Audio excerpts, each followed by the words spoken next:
Page number 3 ಮತ್ತು 4ರಲ್ಲಿ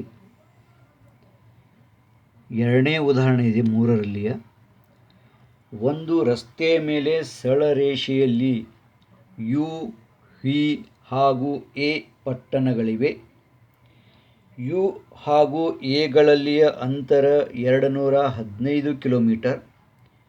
V ಹಾಗೂ ಎಗಳ ನಡುವಿನ ಅಂತರ 140 ಕಿಲೋಮೀಟರ್ ಮತ್ತು ಯು ಹಾಗೂ ವಿಗಳ ನಡುವಿನ ಅಂತರ 75 ಕಿಲೋಮೀಟರ್ ಇದೆ. ಹಾಗಾದರೆ ಯಾವ ಪಟ್ಟಣ ಯಾವ ಎರಡು ಪಟ್ಟಣಗಳ ಮಧ್ಯದಲ್ಲಿದೆ? ಇದು ಪ್ರಶ್ನೆ ಇದೆ. ಇದನ್ನು ಅರ್ಥ ಮಾಡಿಕೊಳ್ಳುವ ಸಲುವಾಗಿ ಇನ್ನೊಂದು ಸಲ ಓದಿರಿ. ಒಂದು ರಸ್ತೆಯ ಮೇಲೆ ಸರಳ ರೇಖೆಯಲ್ಲಿ ಯು, ವಿ ಹಾಗೂ ಎ ಪಟ್ಟಣಗಳಿವೆ. ಈ ವಾಕ್ಯವನ್ನು ನೋಡಿದಾಗ ಅದೇ ರೀತಿಯಾಗಿ ನಾವು ಆಕೃತಿಯನ್ನು ತೆಗೆದು ಒಂದು ಸರಳ ರೇಖೆಯನ್ನು ತೆಗೆದೇವೆ. ಸರಳ ರೇಖೆಯನ್ನು ತೆಗೆದ ನಂತರ ಆತ ಹೇಳಿದ್ದು ಯು, ವಿ ಹಾಗೂ ಎ ಪಟ್ಟಣಗಳಿವೆ ಅಂತೇಳಿ. ಅದೇ ರೀತಿಯಾಗಿ ಯು, ವಿ, ಎ ಅಂತ ಬರ್ಕೊಳ್ಳೋದು. ನಮಗೆ ಇಲ್ಲಿ ಯಾವುದು ಉದ್ದವಿದೆ ಅಥವಾ ಎಷ್ಟು ಅಂತರದಲ್ಲಿದೆ ಅನ್ನೋದನ್ನು ನೋಡೋದು. ಯು ಹಾಗೂ ಎಗಳಲ್ಲಿ ಅಂತರ 215 ಕಿಲೋಮೀಟರ್. ವಿ ಹಾಗೂ ಎಗಳ ನಡುವಿನ ಅಂತರ 140 ಕಿಲೋಮೀಟರ್ ಮತ್ತು ಯು ಹಾಗೂ ವಿಗಳ ನಡುವಿನ ಅಂತರ 75 ಕಿಲೋಮೀಟರ್ ಇದೆ. ಈ ಮೂರೂ ಅಳತೆಗಳನ್ನು ನೋಡಿದಾಗ 215 ಯು ಹಾಗೂ ಎಗಳಲ್ಲಿ ಅಂತರ 215 ಕಿಲೋಮೀಟರ್ ಏನಿದೆಯಲ್ಲ, ಇದು ಎಲ್ಲಕ್ಕಿಂತ ಹೆಚ್ಚು ಇದೆ. ಆದ್ದರಿಂದ ಯು ಎ ಇದು ಎರಡು ದಂಡೆಗೆ ತೊಳೋದು. ಈ ಕಡೆ ದಂಡೆಗೆ ಯು ತೊಳೋದು, ಈ ದಂಡೆಗೆ ಎ ತೊಳೋದು. ಇದು ಟೋಟಲ್ ಎಷ್ಟಪ್ಪ ಅಂದರೆ 215 ಕಿಲೋಮೀಟರ್. ಅದರಲ್ಲಿ ಯು ಹಾಗೂ ಎಗಳಲ್ಲಿ ಅಂತರ 215 ಕಿಲೋಮೀಟರ್. ವಿ ಹಾಗೂ ಎಗಳ ನಡುವಿನ ಅಂತರ 140 ಕಿಲೋಮೀಟರ್ ಅಂದನು. ವಿ ಹಾಗೂ ಎಗಳ ನಡುವಿನ ಅಂತರ 140 ಕಿಲೋಮೀಟರ್ ಅಂದಾಗ ಸ್ವಲ್ಪ ಹೆಚ್ಚು ತೊಳೋದು ಅಂತರ. ಯು ಹಾಗೂ ವಿಗಳ ನಡುವಿನ ಅಂತರ 75 ಕಿಲೋಮೀಟರ್ ಅಂದಾಗ ಇದರ ಅಂತರವನ್ನು ಕಡಿಮೆ ತೊಳೋದು. ಈ ರೀತಿಯಾಗಿದ್ದಾಗ ಈ ಆಕೃತಿಯನ್ನು ತೆಗೆದ ನಂತರ ನಮಗೆ ಅರ್ಥವಾಗುವುದು ಯಾವ ಎರಡು ಪಟ್ಟಣಗಳ ಮಧ್ಯದ ಯಾವ ಪಟ್ಟಣ ಯಾವ ಎರಡು ಪಟ್ಟಣಗಳ ಮಧ್ಯದಲ್ಲಿದೆ ಎಂದಾದರೆ ವಿ ಈ ಪಟ್ಟಣ ಯು ಹಾಗೂ ಎ ಪಟ್ಟಣಗಳ ಮಧ್ಯದಲ್ಲಿದೆ. ಈ ಕಿಲೋಮೀಟರ್ ಅಥವಾ ಅಂತರಗಳ ಮೇಲಿಂದ ನಮಗೆ ಊಹಿಸಲಿಕ್ಕೆ ಸಾಧ್ಯ ಅದ. ಆದರೂ ಅದನ್ನು ಲೆಕ್ಕದಿಂದ ಬಿಡಿಸಿ ನಾವು ಇಲ್ಲಿ ನೋಡಿದ್ದೀವಿ. Distance of U A is equal to 215 kilometre. ಕೊಟ್ಟ ಸಂಗತಿಗಳನ್ನು ಬರೆದುಕೊಳ್ಳುವುದು. Distance of V A is equal to 140 kilometre. Distance of U V is equal to 75 kilometre. Distance of U ಎಯನ್ನು 215 ಕಿಲೋಮೀಟರವನ್ನು ವಿಧಾನ 1 ಅಂತೀನಿ. ಈಗ ನಾವು ಡಿಸ್ಟೆನ್ಸ್ ಆಫ್ ವಿ ಎ ಮತ್ತು ಡಿಸ್ಟೆನ್ಸ್ ಆಫ್ ಯು ವಿ ಇವೆರಡೂದರ ಬೇರೀಜವನ್ನು ಮಾಡೋದು. Distance of V A plus distance of U V is equal to 140 ಅದಕ್ಕೆ 75. ಇವೆರಡು ಥರ ಬೇರೀಜ್ ಮಾಡೋಣ. 215 ಬಂತು. ಅಂದರೆ ವಿಧಾನ 1ರಲ್ಲಿಯೂ ಯು ಎಗಳ ನಡುವಿನ ಅಂತರ ಯು ಪಟ್ಟಣ ಮತ್ತು ಎ ಪಟ್ಟಣ ನಡುವಿನ ಅಂತರ 215 ಕಿಲೋಮೀಟರ್ ಇದೆ. ಅದೇ ರೀತಿಯಾಗಿ ಉಳಿದೆರಡು ಪಟ್ಟಣಗಳ ನಡುವಿನ ಅಂತರವನ್ನು ಬೇರೀಜು ಮಾಡಿದಾಗೂ ಸಹಿತ 215 ಬರುತ್ತೆ. ಇದರಿಂದ ಏನು ತಿಳಿಯುವುದೇನಪ್ಪ ಅಂದ್ರೆ ಯು ಎ ಇದು ಅಂತರ ಇವೆರಡುದರ ಬೇರೀಜಿನ ಅಂತರಕ್ಕೆ ಸಮಾನದ. ವಿಧಾನ 1 ಮತ್ತು 2ರ ಮೇಲಿಂದ ಇದರ ಅಂತರ ಇವೆರಡರ ಬೇರೀಜಿಗೆ ಸಮಾನವಿದೆ. ಆದ್ದರಿಂದ ವಿ ಈ ಪಟ್ಟಣ ಯು ಹಾಗೂ ಎ ಈ ಪಟ್ಟಣಗಳ ಮಧ್ಯದಲ್ಲಿ ಇದೆ ಅಂತೇಳಿ ನಮಗೆ ಈ ಉದಾಹರಣೆಯಿಂದ ತಿಳಿದು ಬರುತ್ತದೆ. ಅದೇ ರೀತಿಯಾಗಿ ಎರಡನೇ ಉದಾಹರಣೆ ಇಲ್ಲಿದೆ ಪೇಜ್ ನಂಬರ್ 4ರ ಮೇಲೆ. ಅದರಲ್ಲಿ ಮೂರನೇ ಉದಾಹರಣೆ, ಒಂದು ಸಂಖ್ಯಾರೇಷೆಯ ಮೇಲಿನ ಎ ಬಿಂದುವಿನ ನಿರ್ದೇಶಕ 5 ಇದೆ. ಅದರ ರೇಷೆಯ ಮೇಲೆ ಎ ದಿಂದ 13 ಮೂಲಮಾನ ಅಂತರದ ಮೇಲಿನ ಬಿಂದುವಿನ ನಿರ್ದೇಶಕ ತೆಗೆಯಿರಿ ಅಂದನು. ಪ್ರಶ್ನೆ ಇನ್ನೊಮ್ಮೆ ಓದುವುದು. ಅದರ ಪ್ರಕಾರ ಆಕೃತಿಯನ್ನು ತೆಗೆಯುವುದು. ಒಂದು ಸಂಖ್ಯಾರೇಷೆಯ ಮೇಲಿನ ಅಂದಾದರೆ ಒಂದು ಸಂಖ್ಯಾರೇಷೆಯನ್ನು ನಾವು ತೆಗೆದೇವೆ. ಸಂಖ್ಯಾರೇಷೆ ಅಂದರೆ ಆ ರೇಷೆಯ ಮೇಲೆ ಸಂಖ್ಯೆಗಳಿರಬೇಕು. ಅವುಗಳ ಹೆಸರು ಕೊಟ್ಟು 0ದಿಂದ 1 2 3 4 5 6 ಈ ರೀತಿಯಾಗಿ ಬಲಬದಿಗೆ ಧನ ಸಂಖ್ಯೆಗಳು. ಅದೇ 0ರಿಂದ -1 -2 -3 -4 -5 -6 ಈ ರೀತಿಯಾಗಿ ಎಡಬದಿಗೆ ಸಂಖ್ಯೆಗಳು. ಇನ್ನು ಅದರಲ್ಲಿ ಎ ಬಿಂದುವಿನ ನಿರ್ದೇಶಕ 5 ಇದೆ ಅಂದಾಕ್ರೆ ಇಲ್ಲಿ ನಾವು 1 2 3 4 5 ಮೇಲೆ ನಾವು ಎ ಅಂತ ತೋರಿಸಿದೆ. ಯಾಕೆ ಎದ ನಿರ್ದೇಶಕ ಏನದ 5 ಇದೆ ಅಂದರೆ 5 ಸಂಖ್ಯಾರೇಷೆ ಮೇಲಿನ 5ರ ಮೇಲೆ ನಾವು ಎಯನ್ನು ತೋರಿಸಿದ್ದೇವೆ, ಎ ಬಿಂದುವನ್ನು ತೋರಿಸಿದ್ವಿ. ಅದರ ರೇಷೆಯ ಮೇಲೆ ಎದಿಂದ 13 ಮೂಲಮಾನ ಅಂತರದ ಮೇಲಿನ ಬಿಂದುವಿನ ನಿರ್ದೇಶಕ ತೆಗೆರಿಂದ ಎದಿಂದ 13 ಮೂಲಮಾನ ಅಂತರದ ಮೇಲೆ, ಎದಿಂದ ಇದು 1, ಇದು 2, ಇದು 3, ಇದು 4, ಇದು 5, ಇದು 6, ಇದು 7, ಇದು 8, ಇದು 9, ಇದು 10, ಇದು 11, 12, 13. 13 ಮೂಲಮಾನ ಅಂತರದ ಮೇಲಿನ ಬಿಂದುವಿಗೆ ಹೆಸರವನ್ನು ಡಿ ಇಟ್ಟೇವಂದ್ರೆ ಅದು ಎಲ್ಲಿ ಬರ್ತದಪ್ಪ ಅಂದ್ರೆ 18 ಈ ನಿರ್ದೇಶಕದ ಮೇಲೆ ಬರುತ್ತದೆ. ಅಂದರೆ ಎದಿಂದ ಬಲಗಡೆ ಹೋಗಿದೆ, ನಾವು ಎದ ಬಲಗಡೆಯ ಬಿಂದು ಡಿದ ನಿರ್ದೇಶಕ 5, ಎದಿಂದ 5 ಐತಿ, 5 + 13 ಮೂಲಮಾನ ಅಂದಾಕ್ರೆ ಒಟ್ಟು ಎಷ್ಟು ಬಂತು 18. ಅಂದರೆ ಎದಿಂದ 13 ಮೂಲಮಾನ ಅಂತರದ ಮೇಲೆ ಸಂಖ್ಯಾರೇಷೆ ಮೇಲೆ ಬಲಗಡೆ 18 ಈ ಬಿಂದುವಿನ ನಿರ್ದೇಶಕ ಇರುತ್ತದೆ. ಅದೇ ರೀತಿಯಾಗಿ ಎಡಗಡೆ ನಾವು ಹೋದಾಗೂ ಸಹಿತ 13 ಮೂಲಮಾನ ಅಂತರದ ಮೇಲೆ ಹೋದಾಗ ಎಡಗಡೆ 1, 2, 3, 4, 5, 6, 7, 8, ಇಲ್ಲಿ 5ರಿಂದ 6, 7, 8, 9 ಈ ರೀತಿಯಾಗಿ ಹೋದಾಗ್ರೆ -8 ಇಲ್ಲಿಗೆ 13 ಆಗ್ತದೆ. ಇಲ್ಲಿ 0 ಅದ, 5ರಿಂದ ಹೋಗ್ಬೇಕು ನಾವು 1, 2, 3, 4, 5, 6, 7, 8, 9, 10, 11, 12, 13. -8ರ ಮೇಲೆ ಏನಾಗ್ತದಪ್ಪ ಅಂದ್ರೆ ಇಲ್ಲಿ ಎಡಗಡೆ ಸಂಖ್ಯಾರೇಷೆ ಎಡಗಡೆ ಎದಿಂದ 13 ಮೂಲಮಾನ ಅಂತರದ ಮೇಲೆ ಬಿಂದು ಬರ್ತಾ, ಬಿಂದುವಿಗೆ ನಾವು ಟಿ ಅಂತ ಹೆಸರಿಟ್ಟು ಅದನ್ನು ಇಲ್ಲಿ ತೆಗೆದೀವಿ. ಬಿಂದು ಎದ ಎಡಗಡೆಯ ಬಿಂದು ಟಿದ ನಿರ್ದೇಶಕ 5, ಇದು -13 = -8. -8ರ ಮೇಲೆ ಎಡಗಡೆ ಮೈನಸ್ ಇರ್ತದೆ, 8ರ ಮೇಲೆ ಬಿಂದು ಇದೆ. ಈ ರೀತಿಯಾಗಿ ನಾವು ಇದನ್ನು ಲೆಕ್ಕವನ್ನು ಬಿಡಿಸೋದು. ಇದು ಆಗೋಣ. ಇಲ್ಲೊಂದು 2 ಶಬ್ದ ನಿಮಗೆ ಬರ್ತದೆ, ಮಧ್ಯತೆ ಮತ್ತು ಮಧ್ಯ ಬಿಂದು ಅಂತೇಳಿ. ಮಧ್ಯತೆ ಅಂದರೇನು, ಮಧ್ಯ ಬಿಂದು ಅಂದರೇನು ನಾವು ಅರ್ಥ ಮಾಡಿಕೊಳ್ಳಬೇಕು. ಮಧ್ಯತೆಗೆ ಬಿಟ್ವೀನ್ನೆಸ್ ಅಂತ ಕರೀತಾರೆ. ಮಧ್ಯ ಬಿಂದು ರೇಖಾಖಂಡದ ಮಧ್ಯ ಬಿಂದುವಿಗೆ mid point of A segment ಅಂತಾರೆ, ಅಥವಾ ಮಧ್ಯ ಬಿಂದುವಿಗೆ ಮಿಡ್ ಪಾಯಿಂಟ್ ಅಂತ ಕರೀತಾರೆ. ಇವು ಎರಡರ ನಡುವಿನ ವ್ಯತ್ಯಾಸ ನಮಗೆ ಗೊತ್ತಾಗಬೇಕು, ಅದನ್ನು ನಾವು ಅರ್ಥ ಮಾಡಿಕೊಳ್ಳಬೇಕು. ಮಧ್ಯತೆ ಇದರ ಅರ್ಥ 2 ಬಿಂದುಗಳ ನಡುವೆ ಒಂದು ಬಿಂದು ಇದ್ದರೆ ಅಥವಾ ಅನೇಕ ಬಿಂದುಗಳು ಇಲ್ಲಿ ಇವೆರಡರ ಮಧ್ಯದಲ್ಲಿ ಬರುತ್ತೆ, ಅದು ಮಧ್ಯತೆ ಆಗುತ್ತದೆ. ಅದು ಮಧ್ಯಭಾಗದಲ್ಲಿ ಇರಬೇಕು ಅಂತೇನಿಲ್ಲ, ಮಧ್ಯತೆದ 2 ಬಿಂದುಗಳ ನಡುವೆ ಇರುವುದು. ಅದನ್ನು ಈ ರೀತಿಯಾಗಿ ತೋರಿಸ್ತಾರೆ. PQR ಅಂದರೆ PRದ ಮಧ್ಯತೆ Q, PQR ಇದು ಮಧ್ಯತೆ. 2 ಬಿಂದುಗಳ ನಡುವೆ ಇರುವುದು, ಆದರೆ ಮಧ್ಯಭಾಗದಲ್ಲಿ ಅಂದರೆ ಮಧ್ಯ ಬಿಂದು ಆಗಿರುವುದಿಲ್ಲ. ಸರಿಯಾಗಿ ಮಧ್ಯಭಾಗದಲ್ಲಿ ಇಲ್ಲಿ ಇರುವುದಿಲ್ಲ, ಅದಕ್ಕೆ ಮಧ್ಯತೆ ಇರ್ತಾರೆ. ಆದರೆ 2 ಬಿಂದುಗಳ ನಡುವೆ ಇರ್ತದೆ. ಆದರೆ PQಗೆ QR ಏಕರೂಪ ಇರುವುದಿಲ್ಲ. ಮಧ್ಯಭಾಗದಲ್ಲಿ ಇಲ್ಲ ಅಂದ್ಬೇಕು, PQ ಎಷ್ಟದ ಅಷ್ಟೇ QR ಇರುವುದಿಲ್ಲ, PQ ಎಷ್ಟದ ಅಷ್ಟೇ QR ಇರುವುದಿಲ್ಲ. ಇದು ಮಧ್ಯತೆ. ಆದರೆ ಮಧ್ಯ ಬಿಂದು ಅಂದರೆ ಏನಪ್ಪ ಅಂದರೆ ಇಲ್ಲಿ ರೇಖಾಖಂಡ AB ತೆಗೆದದ, ಅದರ ಮಧ್ಯಭಾಗದಲ್ಲಿ ಬಿಂದು ಅದ, M ಈ ಬಿಂದು ಅದರ ಮಧ್ಯಭಾಗದಲ್ಲಿದೆ ಅಂದಾಗ ಇಲ್ಲಿ ಏನಾಗ್ತದಪ್ಪ ಅಂದರೆ ಇಲ್ಲಿ 2 ಏಕರೂಪ ಚಿಹ್ನೆಗಳನ್ನು ತೋರಿಸೀನಿ. AMದ ಅಳತೆ ಎಷ್ಟದ, ರೇಖೆ AMದ ಅಳತೆ ಎಷ್ಟಿದೆ ಅಷ್ಟೇ ರೇಖೆ MBದ ಅಳತೆ ಇದೆ.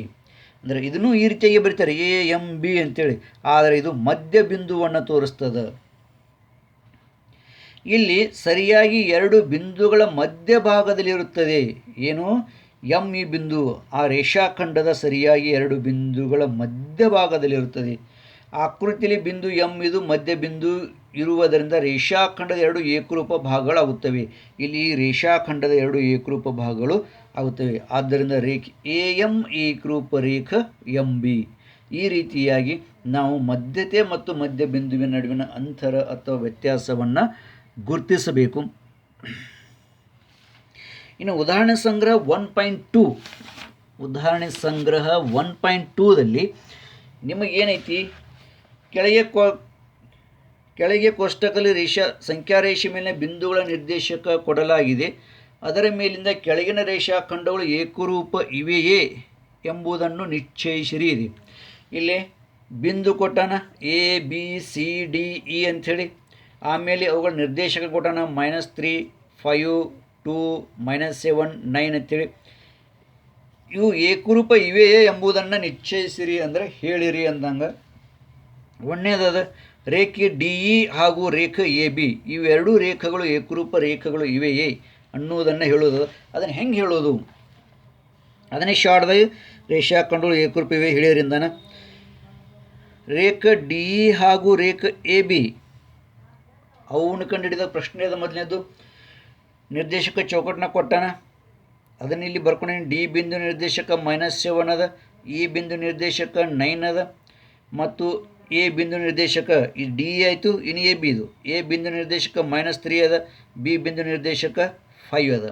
ಈ ರೀತಿಯಾಗಿ ಅವುಗಳ ನಿರ್ದೇಶಕಗಳನ್ನು ನಾನು ಬರೆದ ನಂತರ ಮೊದಲು ಡಿ ಇದು ಏನು ತೆಗೆದಪ್ಪ ಅಂದ್ರೆ ಎಷ್ಟು ಉದ್ದದ, ಅದರ ಅಳತೆ ಎಷ್ಟು ಅದ ಅಥವಾ ಎಷ್ಟು ಅಂತರ ಅನ್ನೋದು ತೆಗೆದು distance of D E is equal to ಈ ಬಿಂದು ನಿರ್ದೇಶಕ 9 ಮೈನಸ್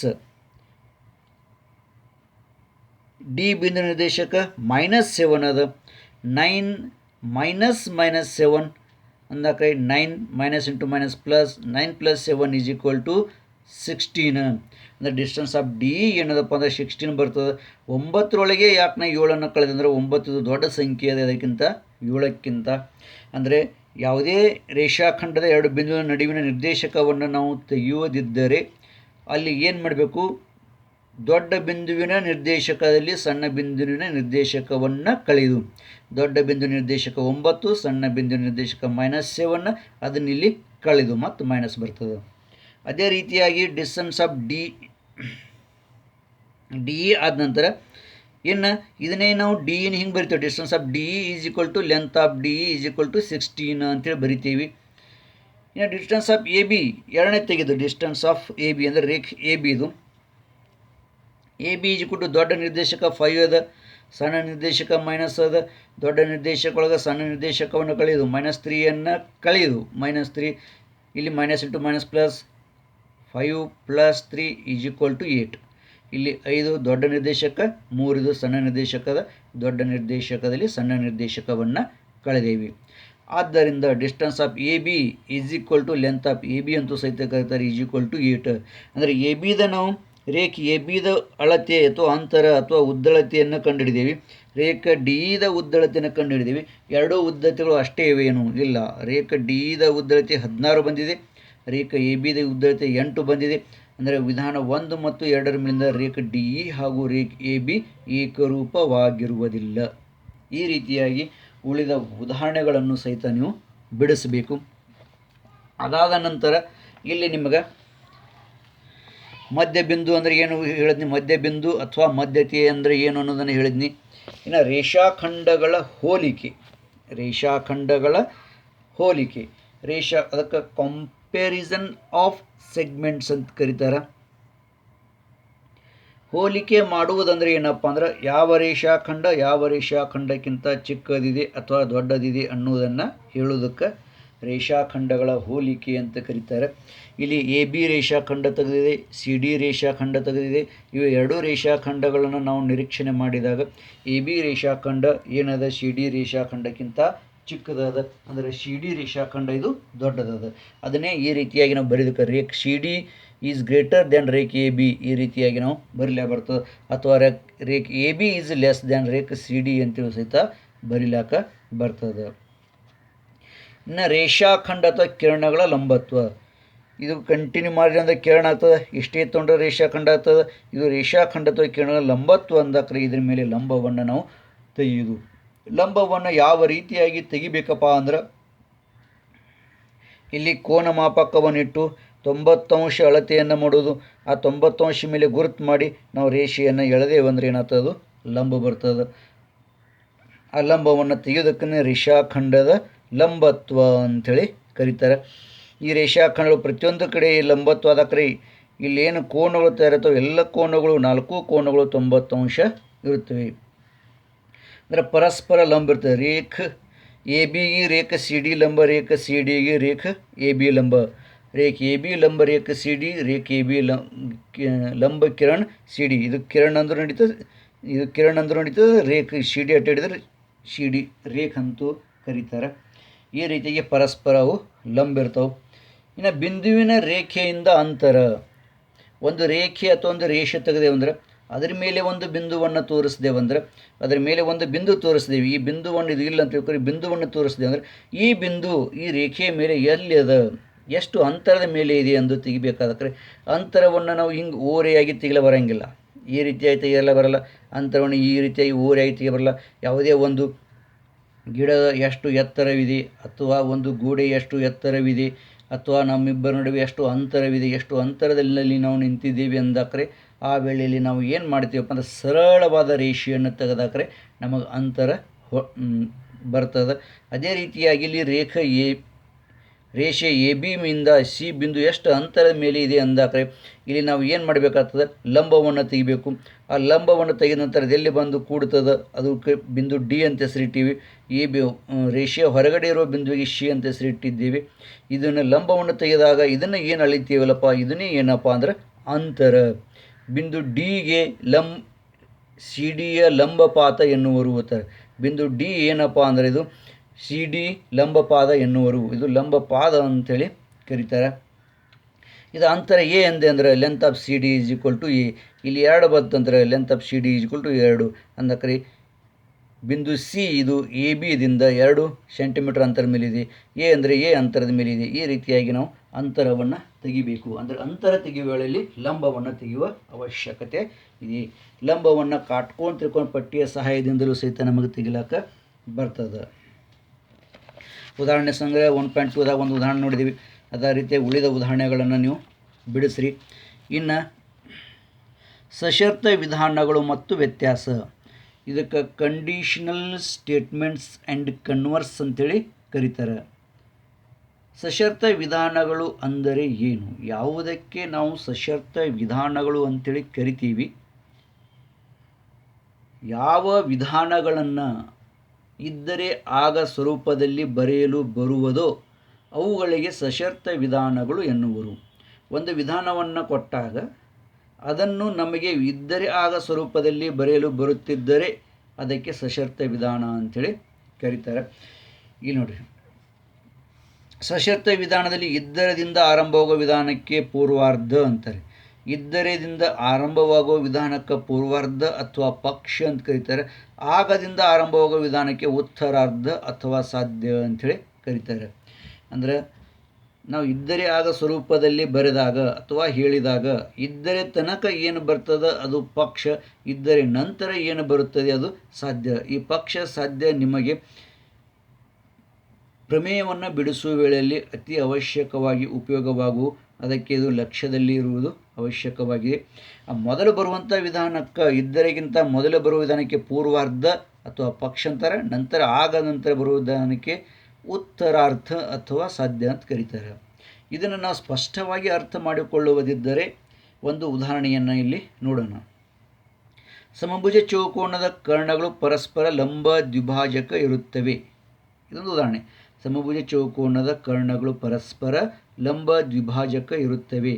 ಇದನ್ನು ಇದ್ದರೆ ಆಗ ಸ್ವರೂಪದಲ್ಲಿ ಬರೆಯಿರಿ ಅಂದಾಕ್ರಿ. ಯಾವ ರೀತಿಯಾಗಿ ಬರೆಯುವುದು, ಮೊದಲು ಸಶರ್ತ ವಿಧಾನ ಬರೆಯುವುದು. ಅಂದರೆ ಒಂದು ವೇಳೆ ಕೊಟ್ಟ ಚೌಕೋನ ಸಮಭುಜ ಚೌಕೋನ ಇದ್ದರೆ ಅದರ ಕರ್ಣಗಳು ಪರಸ್ಪರ ಲಂಬ ದ್ವಿಭಾಜಕ ಇರುತ್ತವೆ. ಈ ವಿಧಾನ ಯಾವುದೇ ಕಾರಣಕ್ಕೂ ಸುಳ್ಳಾಗುವುದಿಲ್ಲ, ಇದು ಸತ್ಯ ವಿಧಾನ. ನಮಗೆ ಯಾವುದಾದರೂ ಒಂದು ಚೌಕೋನವನ್ನು ಕೊಟ್ರಂದ್ರೆ ಆ ಚೌಕೋನ ಸಮಭುಜ ಚೌಕೋನ ಇತ್ತಂದ್ರೆ ಆ ಚೌಕೋನದ ಕರ್ಣಗಳು ಪರಸ್ಪರ ಲಂಬ ದ್ವಿಭಾಜಕ ಇರುತ್ತವೆ. ಇದನ್ನು ಇದ್ದರೆ ಆಗ ಸ್ವರೂಪದಲ್ಲಿ ನಾವು ಬರೆದೇವೆ. ಒಂದು ವೇಳೆ ಕೊಟ್ಟ ಚೌಕೋನ ಸಮಭುಜ ಚೌಕೋನ ಇದ್ದರೆ ತನ ಇದು ಏನಪ್ಪ ಅಂದ್ರೆ ಪಕ್ಷ, ಇದ್ದರೆ ತನ ಇದು ಎನ್ನುವುದು ಪಕ್ಷ. ಮುಂದೇನು ಬರುತ್ತದೆಯಲ್ಲ ಅದರ ಕರ್ಣಗಳು ಪರಸ್ಪರ ಲಂಬ ದ್ವಿಭಾಜಕ ಇರುತ್ತವೆ. ಅದರ ಕರ್ಣಗಳಂದರೆ ಸಮಭುಜ ಚೌಕೋನದ ಕರ್ಣಗಳು ಪರಸ್ಪರ ಲಂಬ ದ್ವಿಭಾಜಕ ಇರುತ್ತವೆ. ಇದು ಇದ್ದರದ ನಂತರ ಏನು ಬರ್ತಲ್ಲ ಇದು ಏನಪ್ಪ ಅಂದರೆ ಉತ್ತರಾರ್ಧ ಅಥವಾ ಸಾಧ್ಯ. ಇದರ ವಿರುದ್ಧ ನಾವು ಹೇಳಿದೆವಂದ್ರೆ ಅದಕ್ಕೆ ಏನಂತಾರಪ್ಪ ಮೂಲ ವಿಧಾನದ ವ್ಯತ್ಯಾಸ ಅಂತ ಕರೀತಾರೆ. ಇದರ ವಿರುದ್ಧವನ್ನು ನಾವು ಹೇಳಿದೆವಂದ್ರೆ ಮೂಲ ವಿಧಾನದ ವ್ಯತ್ಯಾಸ. ಇಲ್ಲಿ ನೋಡ್ರಿ ವಿರುದ್ಧ ಹೆಂಗಂದ್ರೆ ಯಾವುದೇ ಚೌಕೋನ ಸಮಭುಜ ಇದ್ದರೆ ಅದರ ಕರ್ಣಗಳು ಪರಸ್ಪರ ಲಂಬ ದ್ವಿಭಾಜಕ ಇರುತ್ತವೆ. ಹೌದು, ಅದರ ಕರ್ಣಗಳು ಪರಸ್ಪರ ಲಂಬ ದ್ವಿಭಾಜಕ ಇರುತ್ತವೆ. ಇದನ್ನು ನಾವು ವ್ಯತ್ಯಾಸ ರೂಪದಲ್ಲಿ ಹೆಂಗೆ ಹೇಳೋದಿಲ್ಲ ಐತೆ ನೋಡ್ರಿ. ಯಾವುದೇ ಚೌಕೋನದ ಕರ್ಣಗಳು ಪರಸ್ಪರ ಲಂಬ ದ್ವಿಭಾಜಕ ಇದ್ದರೆ ಆ ಚೌಕೋನ ಸಮಭುಜ ಚೌಕೋನ ಇರುತ್ತದೆ. ಅಂದರೆ ಅರ್ಥ ಏನು? ಮೊದಲು ಇದನ್ನು ತೊಳೋದು. ಯಾವುದೇ ಚೌಕೋನದ ಕರ್ಣಗಳು ಪರಸ್ಪರ ಲಂಬ ದ್ವಿಭಾಜಕವಿದ್ದರೆ ಮೊದಲಿನ ತೊಳೋದು. ಯಾವುದೇ ಚೌಕೋನದ ಕರ್ಣಗಳು ಪರಸ್ಪರ ಲಂಬ ದ್ವಿಭಾಜಕದಲ್ಲಿ ಇದನ್ನು ತೊಗೊಂಡು ಇದನ್ನು ಹೇಳೋದು. ಯಾವುದೇ ಚೌಕೋನದ ಕರ್ಣಗಳು ಪರಸ್ಪರ ಲಂಬ ದ್ವಿಭಾಜಕವಿದ್ದರೆ ಆಗ ಚೌಕೋನ ಸಮಭುಜ ಚೌಕೋನ ಇರುತ್ತದೆ. ಈ ರೀತಿಯಾಗಿ ಇದರ ವಿರುದ್ಧ ಹೇಳದೇವು ಅಂದರೆ ಅದಕ್ಕೆ ಅಂತ ಕರೀತಾರೆ, ಅದರ ವ್ಯತ್ಯಾಸ ಅಂತ ಕರೀತಾರೆ. ಇದು ಸತ್ಯ. ಅದು ನಾವು ಸಶರ್ತ ವಿಧಾನದ ವ್ಯತ್ಯಾಸ ಹೇಳಿದಾಗೂ ಸಹಿತ ಅದರ ಮೂಲ ಅರ್ಥದಲ್ಲಿ ಯಾವುದೇ ಬದಲಾವಣೆ ಆಗುವುದಿಲ್ಲ. ಅಂದರೆ ಒಂದು ವೇಳೆ ಕರ್ಣಗಳು ಪರಸ್ಪರ ಲಂಬ ದ್ವಿಭಾಜಕ ಇದ್ದು ಅಂದರೆ ಸಮಭುಜ ಚೌಕೋನ ಇರಲೇಬೇಕು. ಅದಕ್ಕೆ ಇದನ್ನು ಮೊದಲು ತೊಗೊಂಡು ಇದ್ದರೆ ತೊಗೊಂಡು ಅಂದರೆ ಸಮಭುಜ ಚೌಕೋನ ಇರಲಿಕ್ಕೆ ಬೇಕು. ಆದರೆ ಈ ರೀತಿಯಾಗಿ ನಾವು ವ್ಯತ್ಯಾಸ ರೂಪದಲ್ಲಿ ಎಲ್ಲವನ್ನು ಸಹಿತ ಬರೀಲಿಕ್ಕೆ ಬರುವುದಿಲ್ಲ. ಎಲ್ಲವನ್ನು ಈ ರೀತಿಯಾಗಿ ವ್ಯತ್ಯಾಸ ರೂಪದಲ್ಲಿ ನಮಗೆ ಬರೀಲಿಕ್ಕೆ ಬರುವುದಿಲ್ಲ. ಅದರ ಸಲುವಾಗಿ ನಿಮಗೊಂದು ಉದಾಹರಣೆಯಲ್ಲಿ ಹೇಳಬೇಕಾದ್ರೆ ಇಲ್ಲಿ ನೋಡ್ರಿ, ಯಾವುದೊಂದು ಸಂಖ್ಯೆ ಮೂಲ ಸಂಖ್ಯೆ ಇದ್ದರೆ ಅದು ಸಮ ಅಥವಾ ವಿಷಮ ಇರುತ್ತದೆ. ಯಾವುದೊಂದು ಸಂಖ್ಯೆ ಮೂಲ ಸಂಖ್ಯೆ ಇದ್ದರೆ ಅದು ಸಮ ಅಥವಾ ವಿಷಮ ಇರುತ್ತದೆ ಎಂದನ. ಮೂಲ ಸಂಖ್ಯೆ ಇದ್ದರೆ ಅದು ಸಮ ಅಥವಾ ವಿಷಮ ಇರುತ್ತದೆ ಇದೈತಿ. ಈಗ ಮೂಲ ಸಂಖ್ಯೆ ಇದ್ದರೆ ಅಂದಾಕ ಮೂಲ ಸಂಖ್ಯೆಗಳನ್ನು ಬರೀಬೇಕು. ಈಗ ಉದಾಹರಣೆಗೆ ನಾನು 3 ಬರ್ದ್ನಿ, 2 ಬರ್ದ್ನಿ, 5 ಬರ್ದ್ನಿ. ಹೌದು, ಇವೆಲ್ಲ ಏನದವಪ್ಪ ಅಂದ್ರೆ ಮೂಲ ಸಂಖ್ಯೆಗಳದಾವು. ಯಾವುದೊಂದು ಸಂಖ್ಯೆ ಮೂಲ ಸಂಖ್ಯೆ ಇದ್ದರೆ ಇವು ಮೂಲ ಸಂಖ್ಯೆಗಳದಾವು. ಇವು ಮೂಲ, ಯಾಕಂದರೆ ಇದಕ್ಕೆ ಯಾವುದೇ ಸಂಖ್ಯೆಯಿಂದ ಭಾಗ ಹೋಗುವುದಿಲ್ಲ. ಕೇವಲ 3 3 ಅನ್ಬೇಕು ಅಥವಾ 1 3 3 ಅನ್ಬೇಕು. ಇವೆರಡೇ ಭಾಗ, ಇದರ ಬಿಟ್ಟು ಉಳಿದ ಯಾವುದೇ ಸಂಖ್ಯೆಯಿಂದ ಭಾಗ ಹೋಗುವುದಿಲ್ಲ. ಆದ್ದರಿಂದ ಇದು ಮೂಲ ಸಂಖ್ಯೆ. ಇಲ್ಲಿ ಯಾವುದೊಂದು ಸಂಖ್ಯೆ ಮೂಲ ಸಂಖ್ಯೆ ಇದ್ದರೆ ಎಂದಾಗ ಮೂಲ ಸಂಖ್ಯೆ ಬರೆದೇವೆ 3 2 5 7 ಈ ರೀತಿಯಾಗಿ ಅನೇಕ ಮೂಲ ಸಂಖ್ಯೆಗಳನ್ನ ಬರೆದೇವೆ. ಅದು ಸಮ ಅಥವಾ ವಿಷಮ ಇರುತ್ತದೆ. ಅಂದಾಕ ಇದ್ರಾಗ ಒಂದು ಸಮ ಸಂಖ್ಯೆ ಬಂದದ ಮತ್ತು ಇವೆಲ್ಲ ವಿಷಮ ಸಂಖ್ಯೆಗಳದಾವು. ಅಂದರೆ ಇದು ಹೇಳಿದ್ದು ಸಶರ್ತ ವಿಧಾನ ಏನದ ಇದು ಸತ್ಯ. ಇದ್ರ ವ್ಯತ್ಯಾಸ ನಾವು ಬರೆದೇವೆ ಅಂದರೆ ಇದನ್ನು ಮೊದಲು ತೊಗೊಂಡೆವು. ಯಾವುದೊಂದು ಸಂಖ್ಯೆ ಸಮ ಅಥವಾ ವಿಷಮವಿದ್ದರೆ ಅದನ್ನು ಮೊದಲು ತೊಗೊಂಡೆವು. ಯಾವುದೊಂದು ಸಂಖ್ಯೆ ಸಮ ಅಥವಾ ವಿಷಮವಿದ್ದರೆ ಈಗ 4 5 6 7 8 9 ಇವು ಸಮ ಸಂಖ್ಯೆನೂ ಇವೆ, ವಿಷಮ ಸಂಖ್ಯೆನೂ ಇವೆ. ಯಾವುದೊಂದು ಸಂಖ್ಯೆ ಸಮ ಅಥವಾ ವಿಷಮ ಇದ್ದರೆ ಅದು ಮೂಲ ಸಂಖ್ಯೆ ಇರುತ್ತದೆ. ಇದು ಸಮ ಸಂಖ್ಯೆ ಅದ, ಇದನ್ನು ಮೂಲ ಸಂಖ್ಯೆ ಐತೇನೋ ಇಲ್ಲ. ಇದು ವಿಷಮ ಸಂಖ್ಯೆ, ಮೂಲ ಸಂಖ್ಯೆ ಇದೆ. ಇದು ಸಮ ಸಂಖ್ಯೆ ಅದ, ಮೂಲ ಸಂಖ್ಯೆ ಇದನು ಇಲ್ಲ. ಯಾಕೆ ಎರಡೊಂದು ಭಾಗ ಹೋಗ್ತದೆ, ಇದಕ್ಕೂ ಎರಡೊಂದು ಭಾಗ ಹೋಗ್ತದೆ. ಇದು ಮೂಲ ಸಂಖ್ಯೆ ಅದ, ವಿಷಮ ಸಂಖ್ಯೆ. ಇದು ಸಮ ಸಂಖ್ಯೆ ಅದ, ಇದು ಮೂಲ ಸಂಖ್ಯೆ ಅದನು ಇಲ್ಲ. ಯಾಕೆ ಎರಡರಿಂದ ಭಾಗ ಹೋಗ್ತದೆ. ಇದು ವಿಷಮ ಸಂಖ್ಯೆ ಅದ, ಆದರೆ ಇದು ಮೂಲ ಸಂಖ್ಯೆ ಇಲ್ಲ. ಯಾಕಂದರೆ ಇದಕ್ಕೆ 3ರಿಂದ ಭಾಗ ಹೋಗ್ತದೆ. ಅಂದರೆ ನಾವು ಹೇಳುವ ಎರಡನೇ ವಿಧಾನ ಇದನ್ನೇ ವ್ಯತ್ಯಾಸ ರೂಪದಲ್ಲಿ ಬರಲಿಕ್ಕೆ ಹೋದರೆ ತಪ್ತದೆ. ಯಾವುದೊಂದು ಸಂಖ್ಯೆ ಸಮ ಅಥವಾ ವಿಷಮ ಇದ್ದರೆ ಅಂದರೆ ಸಮ ಅಥವಾ ವಿಷಮ ಸಂಖ್ಯೆಗಳನ್ನ ನಾವು ಬರೆದೇವೆ ಅಂದರೆ ಅದು ಮೂಲ ಸಂಖ್ಯೆ ಇರುತ್ತದೆ ಅಂತೇಳಿ ನಮ್ಗೆ ಹೇಳೋಕ್ಕೆ ಬರೋಂಗಿಲ್ಲ. ಮೂಲ ಸಂಖ್ಯೆ ಇರ್ಬೋದು, ಇರಲಿಕ್ಕಿಲ್ಲ. ಅದರ ಮೊದಲನೇ ವಿಧಾನವನ್ನು ಹೇಳಿದಾಕ ನಮಗೆ ಅದು ಮೂಲ ಸಂಖ್ಯೆ ಇದ್ದರೆ ಅದು ಸಮ ಅಥವಾ ವಿಷಮ ಸಂಖ್ಯೆ ಇರುತ್ತದೆ. ಅಂದರೆ ನಾವು ಮೂಲ ಸಂಖ್ಯೆಗಳನ್ನು ಬರೆದೇವು ಅಂದರೆ ಅವು ಸಮನೂ ಇರ್ಬೋದು, ವಿಷಮನೂ ಇರ್ಬೋದು. ಈ ರೀತಿಯಾಗಿ ಎಲ್ಲವುಗಳನ್ನು ನಮಗೆ ವ್ಯತ್ಯಾಸ ರೂಪದಲ್ಲಿ ಬರೀಲಿಕ್ಕೆ ಬರುವುದಿಲ್ಲ. ಕೆಲವೊಂದುಗಳನ್ನು ಮಾತ್ರ ನಮಗೆ ವ್ಯತ್ಯಾಸ ರೂಪದಲ್ಲಿ ಬರೀಲಿಕ್ಕೆ ಬರ್ತವೆ. ಇನ್ನು ಸಿದ್ಧತೆಗಳು, ಇದು ಬಹಳ ಮಹತ್ವದ ಸಿದ್ಧತೆಗಳು. ಪಕ್ಷ ಸಾಧ್ಯ ಸಿದ್ಧತೆ ಇದು ನಿಮಗೆ ನಾಳೆ 10ನೇ ತರಗತಿಗೆ ಅವಶ್ಯಕವಾಗಿ ಬರುವ 9ನೇ ತರಗತಿಯಲ್ಲೂ ಸಹಿತ ಮುಂದೆ ಇವೆ.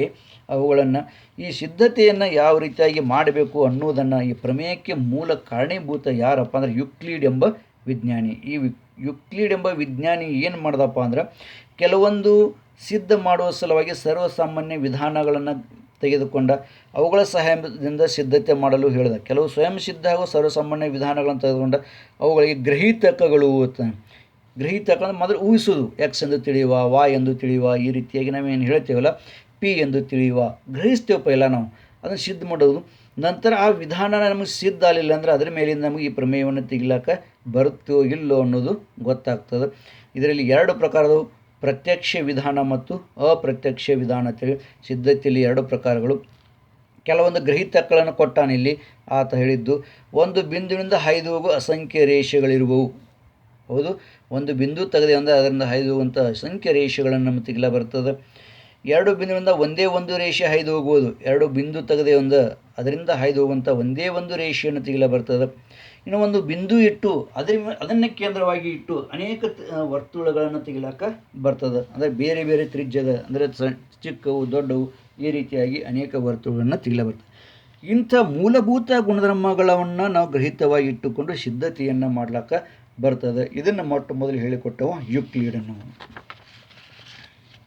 ಇನ್ನು ಇಲ್ಲಿ ಒಂದು ಏನಿದಪ್ಪ ಅಂದ್ರೆ ಪ್ರಮೇಯದ ನೋಡಿ, ಪ್ರಮೇಯ ಪ್ರಾರಂಭವಾಯಿತು.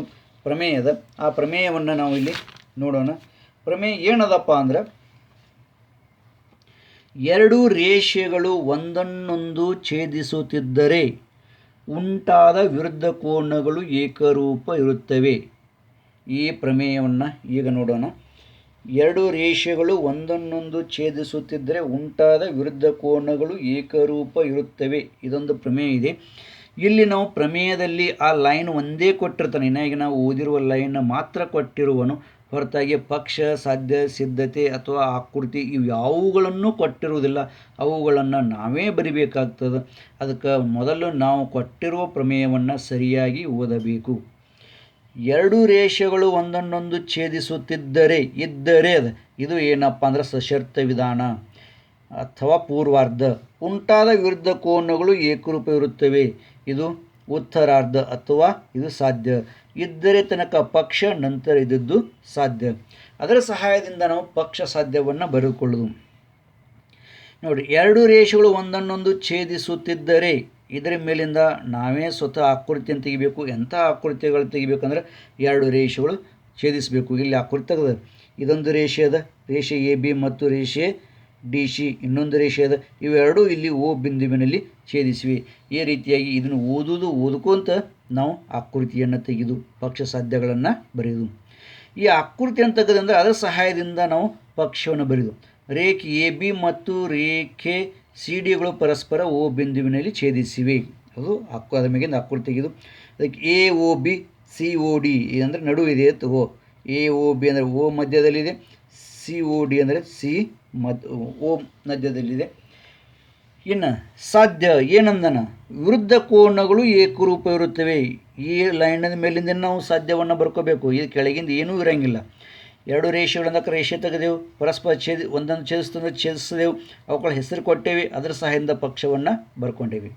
ಸಾಧ್ಯ ಬರ್ಕೊಳ್ಳೋದು ಏನದಪ್ಪ, ಉಂಟಾದ ವಿರುದ್ಧ ಕೋನಗಳು ಏಕರೂಪ ಇರುತ್ತವೆ ಅಂದಾಕರೆ ಇದು ತೆಗೆದ ನಂತರ ವಿರುದ್ಧ ಕೋನಗಳು ಏನೇನು ತಯಾರಾಗ್ತವೆ ಇಲ್ಲಿ ನೋಡಿ. ಎ ಓ ಸಿ ಇದಕ್ಕೆ ವಿರುದ್ಧ ಕೋನ, ಬಿ ಓ ಡಿ ಕೆಳಗೆ ತಯಾರಾಗ್ತದೆ.